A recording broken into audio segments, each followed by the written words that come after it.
Təzə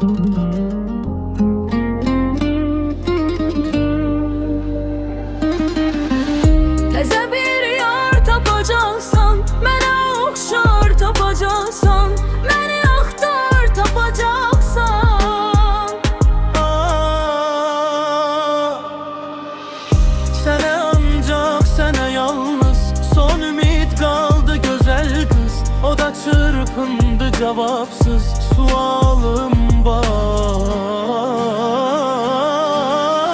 Sənə qəlbimlə inandım, amma vurdum kürəyimlə. O qədər yaşlar axıb ki, mənim göz bəbəyimdən. Bu mənim üçün asan oldu, ey mənim ömrüm, həyatım. Mənə min göz yaşı ilə səni sildim ürəyinə. Bu mənim üçün asan oldu, ey mənim ömrüm, həyatım. Mənə min göz yaşı ilə səni sildim ürəyimdən. Təzə bir yar tapacaqsan, mənə oxşar tapacaqsan, məni axtar tapacaqsan.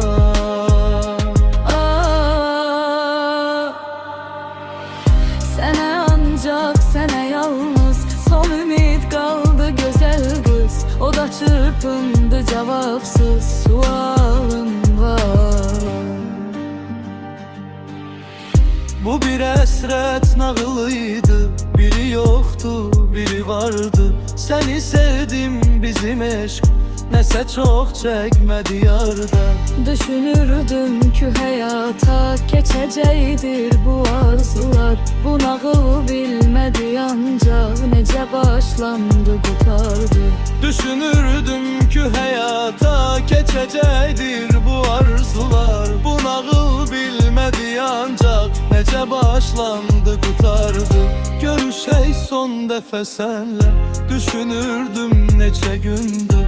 Bu da son dəfə görüşmüz, nə susursan danış indi. Baxışından bilirəm mən ki bu axırıncı görüş yox. Bu görüş hər şeyi təzdən geri qaytarmaq üçündür. Baxışından bilirəm mən ki bu axırıncı görüş yox. Bu görüş hər şeyi təzdən geri qaytarmaq üçündür. Təzə bir yar tapacaqsan, mənə oxşar tapacaqsan, məni axtar tapacaqsan.